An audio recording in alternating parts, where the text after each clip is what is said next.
Hey everyone, my name's Mike. I'm a network engineer that specializes in remote site connectivity. We're talking like very remote sites, getting them onto the WAN, getting them onto the internet, anything like that.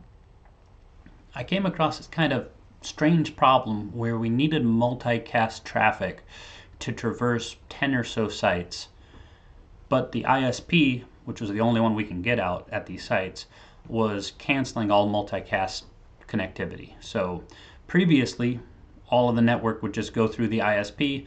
They would provide multicast to all the different sites, and we were good. It was a super simple setup.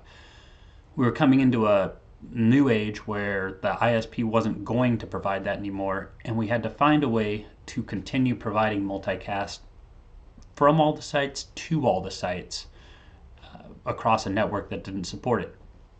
There were a couple different options that we explored. I ended up pitching the DMVPN or the GRE tunnels with DMVPN as the orchestrator.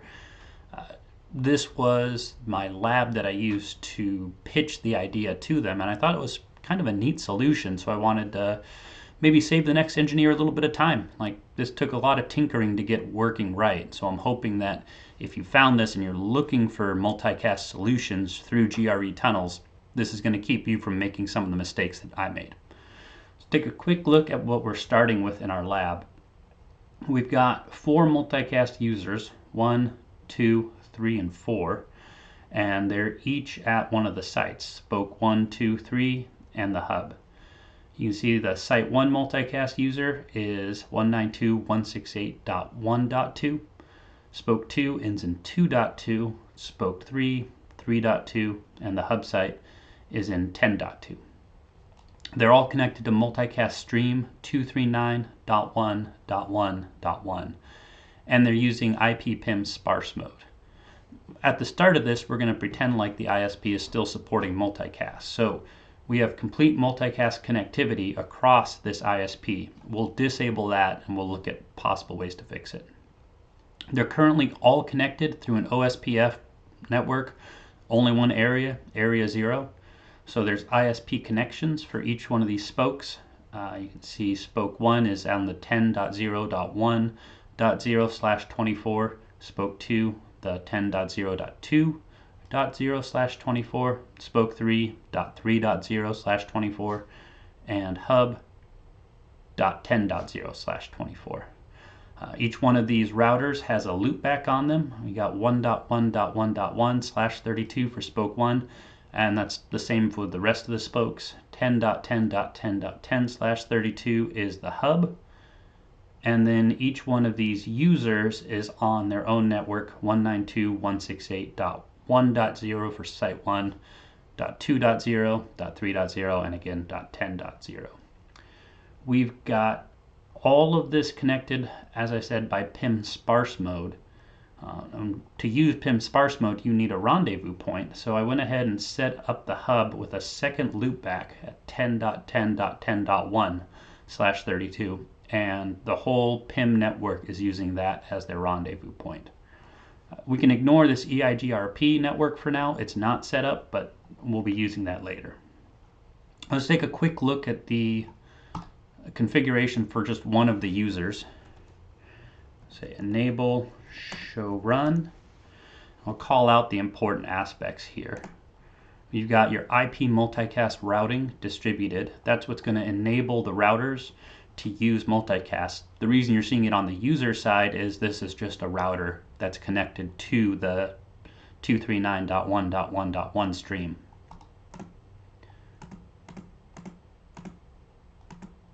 You've got interface gigabit Ethernet 1, that's the one that connects to the spoke. You've got the IP address 192.168.1.2, which matches our site 1 address right here. And IP IGMP join group 239.1.1.1. That's what puts this user on the 239.1.1.1 stream. And that's what's going to let us test this system.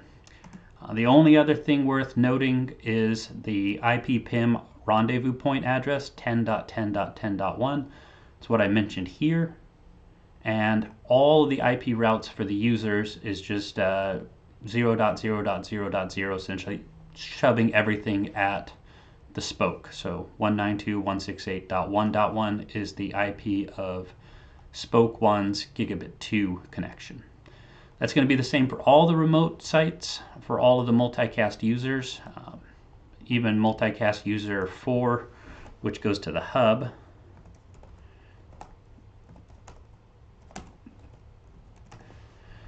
Is set up the same way. You've got your gigabit Ethernet 1, in this case 192.168.10.2, and that is reflected right there in the network, and IP IGMP join group 239.1.1.1. So that's all of the users. The spokes right now, let's see, enable show run. We'll call out some important things here. Again, IP multicast routing distributed is what gives the spoke the ability to route multicast. You've got the loopback 1.1.1.1, which is /32. You've got interface gigabit Ethernet 1 that connects it to the ISP, and it's 10.0.1.2, so the ISP would be 10.0.1.1. IP PIM sparse mode is enabled on the interface, and interface gigabit Ethernet 2, 192.168.1.1, and that just is the connection here going out to the multicast user. Again, we'll see down here that we've got the RP address 10.10.10.1, and then the OSPF has the loopback for this router as well as the ISP connection 10.0.1.0 and the multicast users network 192.168.1.0. This network here, we're going to have to take off the OSPF network when we do get DMVPN running, and we'll get to that in a bit. Again, all three spokes are identical, and they just have different IP addresses for it. The hub right now is actually pretty identical to the spokes as well. Again, multicast routing distributed. You're going to see that on everything right now, including the ISP. And you've got loopback 0, 10.10.10.10, and loopback 10, 10.10.10.1. That's the rendezvous point for the PIM network. You've got your 2 gigabit connections, one going to the ISP, 10.0.10.2, and then one that's going out to the user subnet, 192.168.10.1.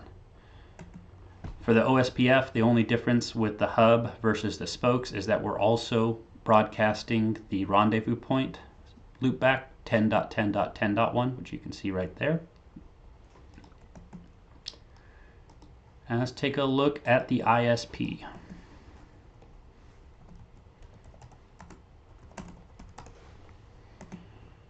Again, IP multicast routing distributed, so the ISP is currently routing multicast. You can see all of the different networks that connect out to all the spokes, .1, .2, .3, and .10 for the hub. You've got the same OSPF. In this case, it's broadcasting all of the ISP to spoke networks into it. And you'll notice we have IP PIM sparse mode enabled on these. So this is the working solution as it started. We got an ISP, they're providing multicast, the world's as it should be. Let's go ahead and disable that. Well, before, let's just show what we want to see. So our user should be able to ping 239.1.1.1, which is the multicast stream that should be at all these sites, and they should get ping responses from all the other users that are attached to it. And sure enough, 192.168.1.2, .3.2, and .2.2, that's all three spokes. You'll notice even though spoke 1 is the one generating the ping, it also responds to it. And 192.168.10.2 is the hub's multicast user. This is what we want to see when we're all done. We're going to go into the ISP and we'll configure and say no IP multicast routing distributed. And we'll, just to make sure that multicast is gone, we'll hit the interfaces, interface range gigabit 1 through 4. So that's grabbing all 4 of those interfaces. And we'll say no IP PIM sparse mode. And you can see all the neighborships with PIM have just dropped. So it's lost its PIM connection to all the spokes as well as the hub. All right, let's test our multicast now and see how it's going. We'll ping 239.1.1.1. And weirdly, we're still getting a response from the hub, which you wouldn't think. You've got no multicast traffic on the ISP. We just disabled it. So the question is, how is the hub responding to a ping that's being generated going to a multicast address if there's no multicast connectivity between the spoke that's generating the ping and the hub that is apparently receiving it? Let's take a quick look at the actual packet capture here.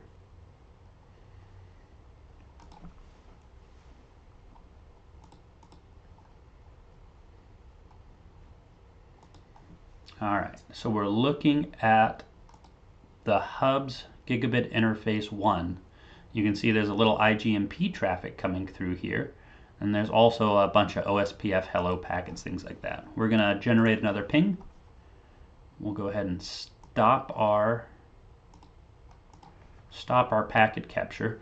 So we see this 192.168.1.2, and that's coming from multicast user 1 here, 192.168.1.2, and going to 239.1.1.1. But there's no reason the hub should be getting that, right? Like, we've disabled multicast. So let's take a closer look at this.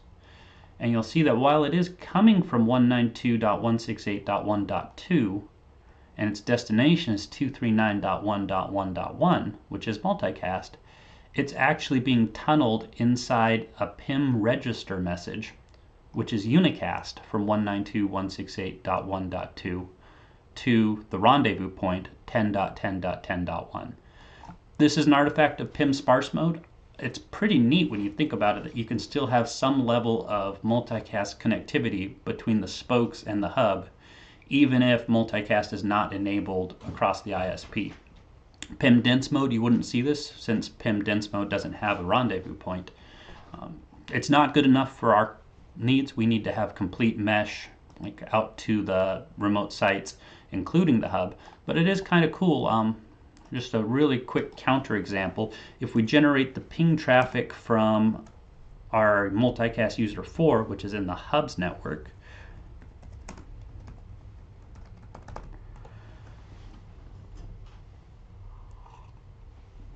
you can see that we're actually getting a response from inside the hub, but we're not getting out to any of the spokes. And the reason for that is because there's no tunneling that goes into the rendezvous point, because the rendezvous point is right here. Not really a part of DMVPN, but I did think it was a kind of a neat solution. So we've confirmed that our multicast is no longer traversing the ISP network. Let's start looking into setting up a DMVPN system. We're going to start with the hub. Go configuration. We're going to build interface tunnel 10. We'll give it an IP address. IP address 192.172.16.1.10, 255.255.255.0. So that is the GRE IP address for hub. So 172.16.1.10, 172.16.1.10. All right, so from here, let's change the MTU and the TCP. Say IP MTU 1400. We're dropping it from the standard 1500 to 1400 to account for the additional bytes required by the GRE tunnel. We had to do the same thing with the TCP. TCP adjust MSS 1360. All right, we're going to identify the next hop resolution network as 1, so IP NHRP network ID 1, and we're going to make the tunnel source the loopback address for the hub. Tunnel source 10.10.10.10. So traffic generated for this tunnel is going to look like it's coming from the loopback for the hub. Next is we're putting in our IP NHRP redirect. We're only using this on the hub. This is what gives it the ability to send redirect messages out to the spoke. There's going to be kind of a sibling version of this at the spoke, and we'll get to that in a bit. It's called the IP NHRP shortcut, which will let the spoke receive that redirect. We'll worry about that when we get there. So our tunnel mode, get back in there, tunnel mode GRE multipoint, and our tunnel is created. Look at that, it just changed state to up. That's what we want to see. Let's go ahead and configure it for PIM. We'll say, or configure it for multicast using PIM. IP PIM sparse mode. We'll go ahead and also set the designated router, IP PIM designated router priority at 2. We're going to set all the spokes to 0 and the hub to 2, which is going to let the hub always win the election for designated router on the multicast. That's best practice. I've actually never had an issue with not doing that, but it should help make sure that the hub always ends up being the designated router. And then the last is, this is also a hub specific command, and we're going to go into this in detail at the end of this video. IP PIM MBMA mode. This is the message that's going to tell the hub to create multiple GRE tunnels for the different multicast users, which is really important if you're trying to get multicast to all the sites. And that's it. We've got multicast now enabled on the hub. The next thing is to move the hub's networks that we want to see on the DMVPN network off the OSPF. So we'll exit out of here. We'll go into our OSPF router OSPF1, and we'll say no network. First, we're going to take off this user network 192.168.10.0. So 192.168.10.0. Of course, we're using wildcards instead of subnet masks, which always trips me up. Area 0. So we've now removed this network from the OSPF network. We also need to move the rendezvous point, which in this case is the hub's loopback 10.10.10.1, from the OSPF onto what is going to be our EIGRP network. So we'll say no network 10.10.10.1 0.0.0.0, since it's a loopback, area 0. So that pulled those off the OSPF network. Let's build our EIGRP network. Router EIGRP, EIGRP 1, network 10.10.10.1 0.0.0.0. So we've moved the rendezvous point onto EIGRP. Let's grab the user network as well. Network 192.168.10.0 0.0.0.255. And lastly, we need to add the new DMVPN network. That's this 172.16.1 network. So network 172.168.1.0.0.0.255. And that's it for the hub. And we'll go ahead and exit out of there. Exit again. And let's go ahead and grab one of the spokes. We'll enable. Again, first thing is we're going to build the tunnel. Interface tunnel 10. Our IP address here is going to be our spoke 1 DMVPN 172.168.1.1.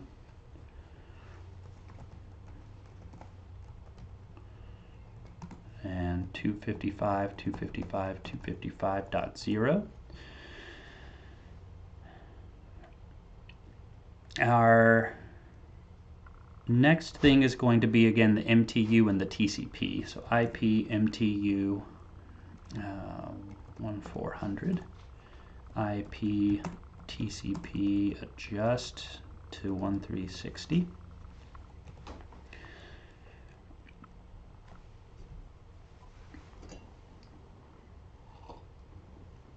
We're also going to have to set up the network ID, IP NHRP network ID, network ID 1, and our spoke specific configuration starts here. So this is stuff that you're going to see on the spokes but not on the hub. So first of all, we have to do IP NHRP map, and we're going to map the 172.16.1.10, which is the GRE tunnel address for the hub, to the GRE, or to the hub's loopback address. IP NHRP map multicast.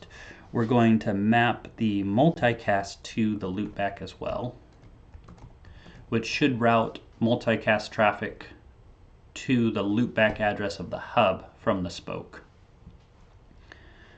Our next hop server, IP NHRP next hop server, NHS, is going to be 172.16.1.10, which is again the GRE address of the hub.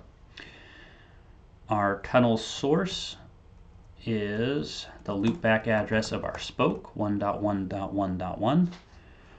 Tunnel mode, just like the hub, is going to be GRE multipoint. And then our IP NHRP shortcut, which, if you'll remember, is the sibling command to the IP NHRP redirect that the hub gets. So this is what allows the spoke to receive those redirects and redirect traffic to directly between the spokes. And now we are in the same position where we need to remove the user network 192.168.1 and put it on the new EIGRP along with the DMVPN network. So we'll hop into router OSPF1, no network 192.168.1.0.0.0.255. Oh, gotta put the area in, area 0. And we'll exit out of there, and we'll build the EIGRP, router EIGRP1, network 192.168.0.1.0.0.0.255. So our new EIGRP process has the user network on it. Let's also add the DMVPN network. Network 172.168.1.0.0.0.255.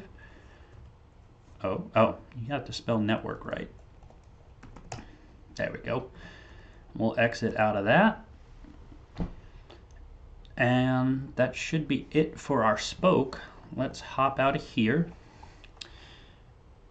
The spoke number 2 is actually going to be the exact same as spoke number 1. The only difference is the IP address is going to change. Let's take a look at that. Conft interface tunnel 10. So instead of the IP of 172.168.1.1, which was our spoke 1, it'll be 1.2, 255.255.255.0. IP address. And the rest of the configuration is going to be the same except for the source, which is obviously going to be the loopback for spoke 2 and not the loopback for spoke 1 like tunnel 1. So I'm just going to go ahead and copy our configuration and paste that right in. You've got your MTU, your Oh, I don't have the TCP. Oh, nope, it's at the very bottom there. The TCP, it's just a little bit out of order. You've got your PIM sparse mode, which puts it on the multicast. We're mapping 172.16.1.10 to 10.10.10, mapping multicast to 10.10.10. NHRP network ID is going to be one for all of these. Our next hop server is the IP address of the hub's GRE tunnel. And again, the IP NHRP shortcut, which lets it take shortcuts. And now we're going to put the new tunnel source, which is 2.2.2.2. And then tunnel mode is still GRE multipoint. We'll exit out of there. Our router, EIGRP1. We gotta change out our OSPF first. So router OSPF1. And we're gonna remove this user network right here, 192.168.2. No network 192.168.2.0, 0.0.0.0.255 area 0. And we'll exit out of there, get back into EIGRP, router EIGRP1. We're going to put that network in here, network 192.168.2.0, 0.0.0.255. And we're also going to build in the DMVPN network again. So network 172.16.1.0, 0.0.255. And we're all done there. Our spoke 3 again is going to be enable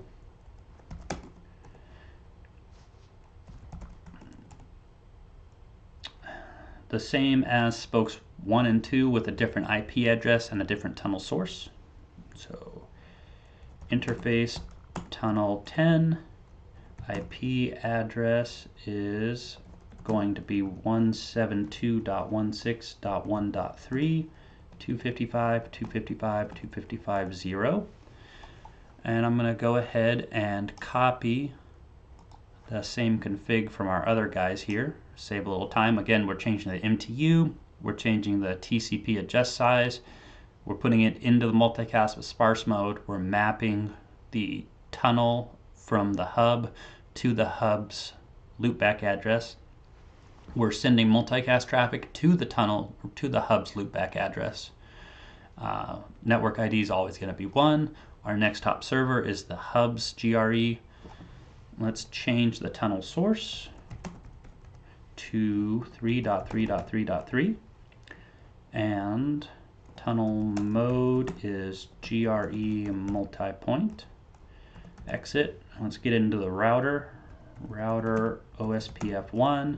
No network 192.168.3.0, 0.0.0.255, area 0. So that again removes the user network right here from the OSPF process. We'll pop that into the EIGRP. Router EIGRP1.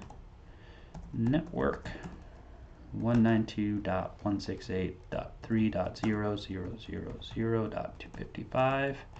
And again, we also want to put in the DMVPN network. 1.0.0.0.255. And we are there. Let's take a little moment to look at what we've done. We've built tunnels on the hub and all 3 spokes. We've moved all the user networks from the OSPF connections and we've put them over on the EIGRP connections, so right here. We also moved the rendezvous point from being in the OSPF network to being over here on the EIGRP. So let's see if anything's working. Enable ping 239.1.1.1.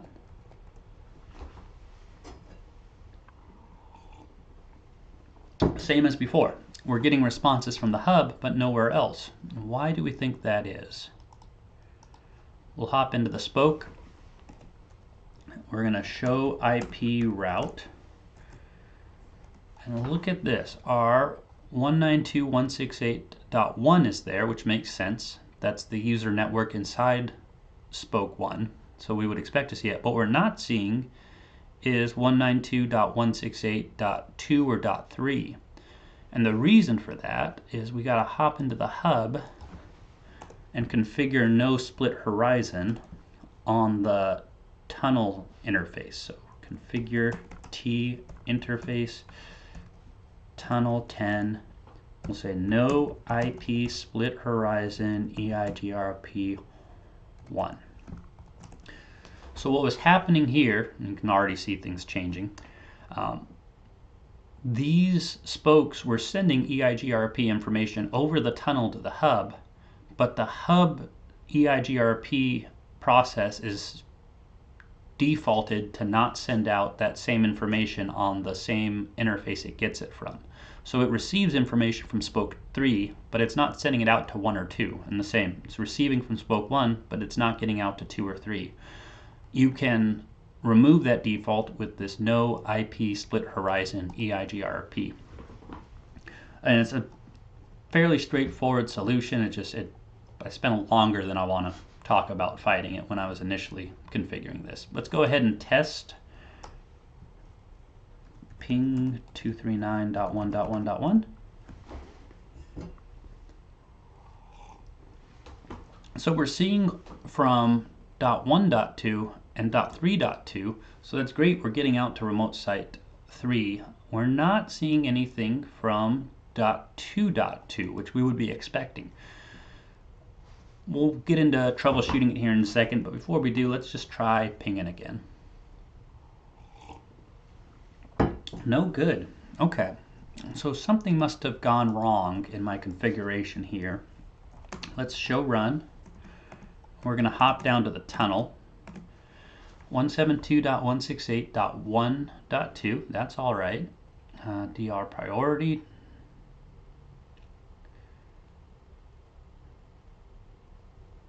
That all looks like what I would expect to see. Let's take a look at the EIGRP 172.16.1.0, 192.168.2.0. You'll notice that there's no wildcard after this. That's just the nature of being a class full class C. It's not going to put that wildcard there if it is a class C wildcard. That all looks good to me. Let's try pinging again. Sometimes these connections just take a little while to set up. No. Okay. So let's take a look at where we're losing that. Show IP route 192.168. Okay, so we're seeing 192.168.3.0 here, but we're not seeing 192.168.2.0. So there's something going wrong in this spoke. And we know it's in that spoke because I'm receiving information from spoke 3, which has to go through the hub. So we know the hub is good, we know spoke 3 is good. I have to be missing something here in spoke 2. Let's take another look, see if we can spot it.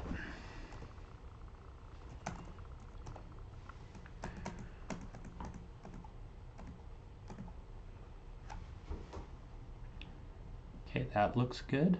172.16.1.0, yeah. 192.168.2. I would have figured it would be the EIGRP. Let's take a closer look. 172.168. There you go. There's our problem right there. That's what muscle memory will do to you.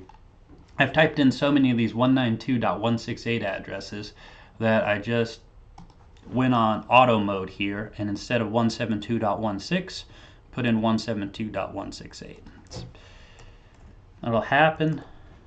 Let's fix it really quick. Configuration, interface tunnel 10, IP address 172.16.1.2, 255, 255, 255.0, Control C. Yeah, that's looking a lot happier.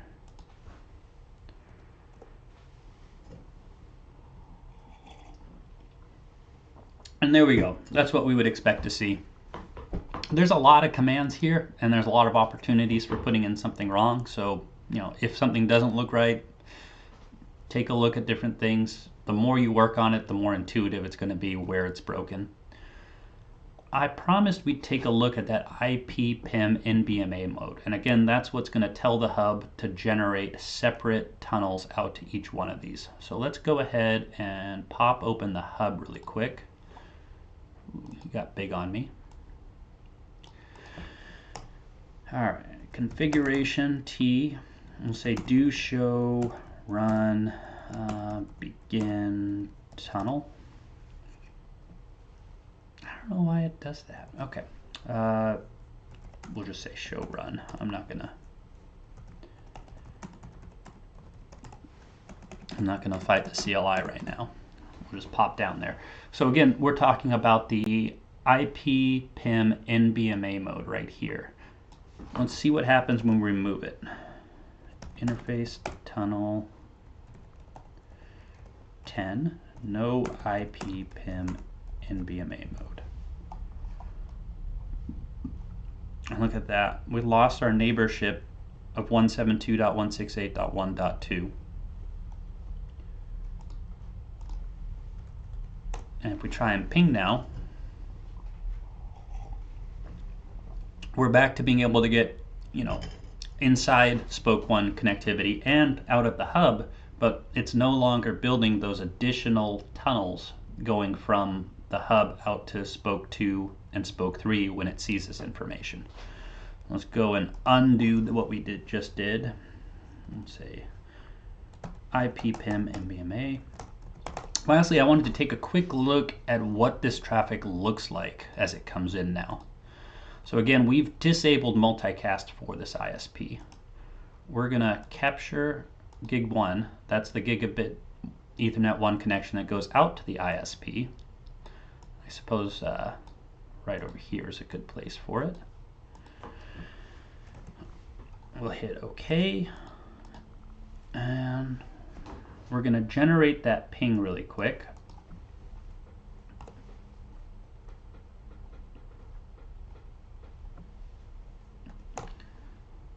Making a liar out of me. This is a function of those PIM neighborships. Sometimes they just take a while to rebuild. And we saw that PIM neighborship fail when we took away IP PIM NBMA. So we'll just give it a little bit longer. I'll tell you what, we'll do some house cleaning while we're here and just say not OSPF and not EIGRP because we don't care about that traffic. Let's hit this again.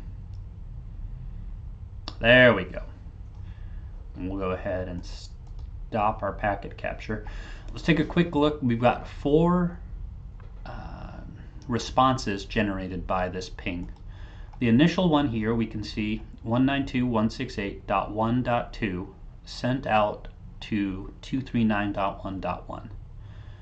What happened is that ping hit Spoke 1, and then Spoke 1 put it onto the GRE tunnel, which is what we're seeing up here. Now it's saying 192.168.1.2 is not going to the multicast address, but it's encapsulated in the GRE tunnel going to the, oh, I'm mixing up my tunnels here. This is still the PIM tunnel. So forget that last part that I just said. I've got GRE tunnels on the mind. This is going through the PIM tunnel that we looked at the beginning of this video, where it is generated by 192.168.1.2 to a multicast address, but it's actually unicast sent to the RP, so direct from our multicast user to our rendezvous point, which is on the hub. And then we see the request is sent out to 2.2.2. So 10.10.10, this is the hub, is sending out to 2.2.2, which is Spoke 2, and it's saying, hey, our multicast user 1, 192.168.1.2, is asking for a ping response on 239.1.1. So by putting it direct to the spoke, instead of going over the multicast, encapsulating it in that GRE tunnel, it's able to traverse this thing. And we'll see the same thing here. Our hub is sending direct to spoke 3. The request that multicast user 1 is requesting a ping on the multicast channel. The last one we have here is coming from our multicast user 4. So it's the source is 192.168.10.2, multicast user 4, going to 192.168.1.2, and it is being routed through a GRE tunnel direct back to the spoke. So all traffic that is traversing from the hub out to the spokes is actually being tunneled inside a GRE unicast traffic, which allows us to keep our multicast in an environment that doesn't support multicast. I'll see if I can look at one last thing before we finish up here. I'm going to look at the gigabit 1 here, and we're going to do that ping one last time. Again, just for housekeeping, we'll say not OSPF and not EIGRP. Keep things simple. Okay, so again, we've got the PIM register message going out unicast tunnel on a PIM register tunnel. So this is not the GRE tunnel, but this is 192.168.1.2 unicast directing this traffic to the hub, or to the rendezvous point, which is at the hub. You've got a reply 10.10.10.1 to 1.1, and this is 192.168.10.2. So it's saying multicast user here is responding to the ping, and it's responding through the hub's GRE tunnel, which is putting it at 10.10.10.10 to 1.1.1.1. That's what we were expecting. What's unique about the phase 3 GRE tunnels, or phase 3 DMVPN that we're using, is when we look at the responses here from the other multicast users, they're not going through the hub. They're actually sourced 3.3.3.3. That means that this traffic is being sourced directly from spoke 3. So instead of what DMVPN phase 1 would be, where a multicast ping goes out through the spoke, hits the hub, and then comes back to all these, and then these spokes send their responses back through the hub, all that redirect work that we did, the IP PIM redirect, or the IP NHRP redirect at the hub, and the IP NHRP shortcut at each one of the spokes, means that these spokes can be told by the hub, hey, like, don't send that response back through me. Go ahead and just route that directly back to spoke 1. And it can save a lot of traffic. In our case, we're using very small amounts of multicast traffic, both in the ping and in the real life situation that I'm in. Like, it's going to be just very, very tiny streams.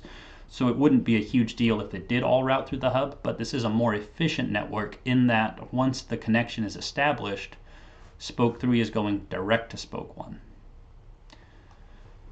And that's all that I got for it. It's a really cool problem, I think.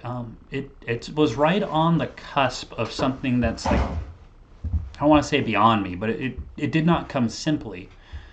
But it requires kind of an understanding of how unicast traffic works, how multicast traffic works. I had to have some other people explain to me the IP PIM NBMA mode, which again is what allows multiple GRE tunnels to be created to send that multicast traffic to all the spokes. I feel like understanding this gives you kind of a good mid-level understanding of how GRE tunnels and DMVPN works in general, as well as multicast. So fun problem, fun project. Again, if you're coming across this video because you're looking for a way to direct multicast traffic through a non-multicast ISP, this is a really solid solution, I feel. I know it looks like there's a lot of steps for setting up, but at the end of the day, it's fairly straightforward, and any additional spokes that you have to add, as you saw, like the configuration is almost the same for each spoke, just with a different IP and a different tunnel source. So adding and removing spokes is a very quick thing, as opposed to if we weren't using DMVPN, you'd have to build a full mesh, which has got the classic, n times n over 2, n times n minus 1 over 2, building multiple GRE tunnels from each spoke to each other spoke as well as the hub. And that works, but that's a lot more overhead. It's a lot harder to maintain. This is just a much cleaner implementation. It does rely on DMVPN, so your system has to be able to support that for it to work. That's what I have for this. I hope that you guys have enjoyed watching. It's been a lot of fun figuring this out, and I really do like the final product. I think it's a clean solution to what would have otherwise been a pretty ugly problem. Good luck out there, and hope that you're not struggling with these types of problems, or that if you are, that you don't have to bang your head against the wall as long as I did. You're able to use this video to shortcut that path.